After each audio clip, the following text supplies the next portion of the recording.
Acrescenta: eis-me aqui, eu venho para fazer a tua vontade. Assim, aboliu o primeiro culto para estabelecer o segundo. É em virtude dessa vontade que nós fomos santificados pela oblação do corpo de Jesus Cristo, feita de uma vez para sempre. Palavra do Senhor.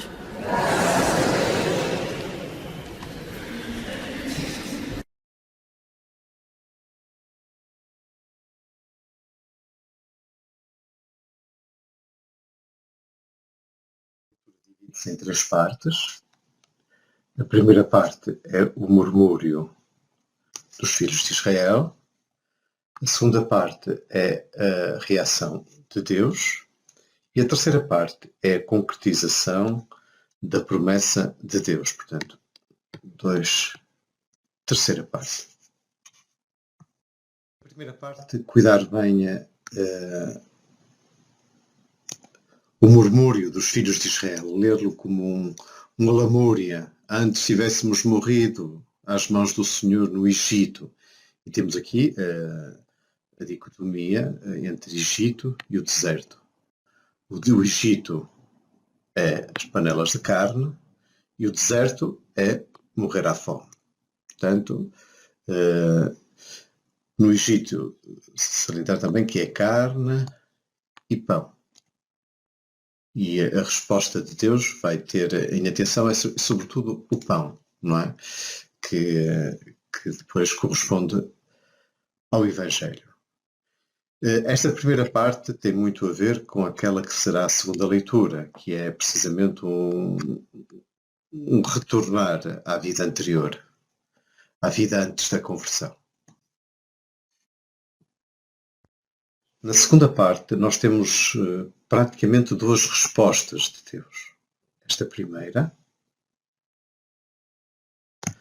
e esta segunda. Isto é aquilo que os exegetas chamam duas camadas redacionais.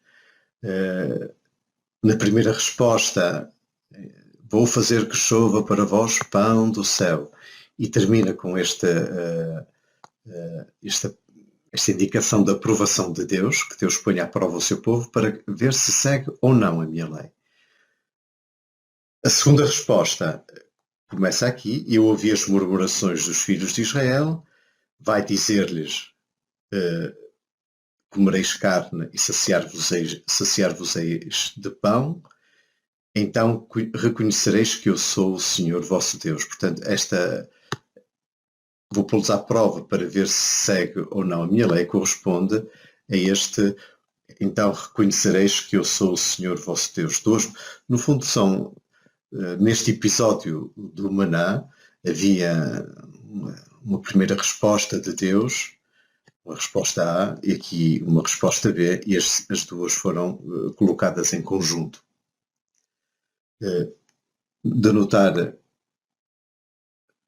as duas partes temporais: ao cair da noite comereis carne e de manhã saciar-vos-eis de pão. O saciar, que é mais que o comer, não é? O pão é sempre, em todo o episódio, o pão é sempre mais do que a carne. Aqui temos, ele é chamado pão do céu, enquanto que a carne não é chamada tal.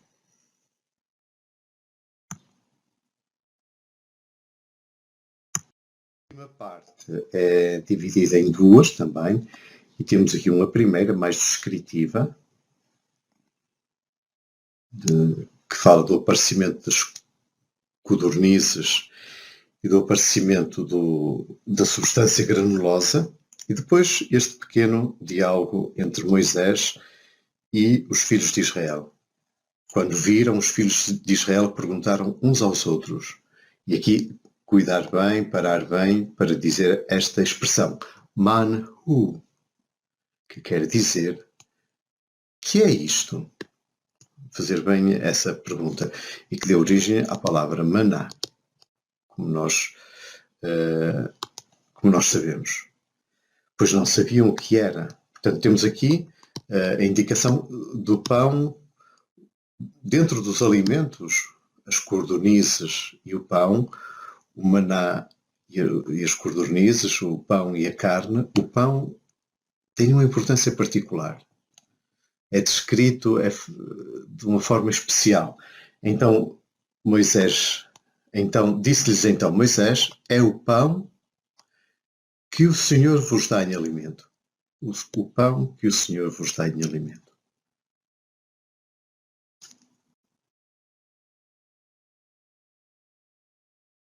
Esta leitura de São Paulo corresponde um bocadinho ao início da primeira leitura que é lida neste domingo, e o centro dela está nesta frase, neste imperativo, nesta recomendação de São Paulo: não torneis a proceder como os pagãos, que vivem na futilidade dos seus pensamentos. Portanto, a conversão pode ser vista de várias maneiras. Nós vamos num caminho ao encontro com Jesus Cristo e nós saímos desse caminho. Vamos por outro caminho. Só que depois nós tornamos a proceder, quer dizer que voltamos ao caminho anterior. E muitas vezes a vida cristã está fechada num círculo, em que vamos no bom caminho, saímos do caminho e voltamos ao caminho. E não saímos desse... O pecado muitas vezes é aquilo que nos fecha num ciclo vicioso. E Paulo: não façais isso. Não andeis de regresso em regresso, de tornar a proceder como antigamente, depois voltar a converter, voltar a proceder como antigamente. Não é isso. Portanto, a vida cristã é um abandonar um caminho pagão e depois é uma renovação constante. A transformação, quer dizer que nós vamos... É um caminho que vai sempre de patamar em patamar, numa renovação constante, numa transformação espiritual da vossa inteligência, revestir-se do homem novo, criado à imagem de Deus, na justiça e santidade verdadeiras. Portanto, é sempre um progresso, não é um fechar-se num ciclo vicioso de voltar sempre ao início, sempre a recomeçar, a voltar à vida anterior, à vida pagã, e depois converter-se de novo, depois voltar de novo à vida pagã. Não, é um renovamento, é uma renovação constante, não é um regresso contínuo. Portanto, é abandonar a vida de outrora, abandonar completamente, pôr de parte o homem velho, corrompido. Portanto, abandonar e não andar sempre fechado no círculo da conversão, reconversão, conversão, reconversão. Renovar-se.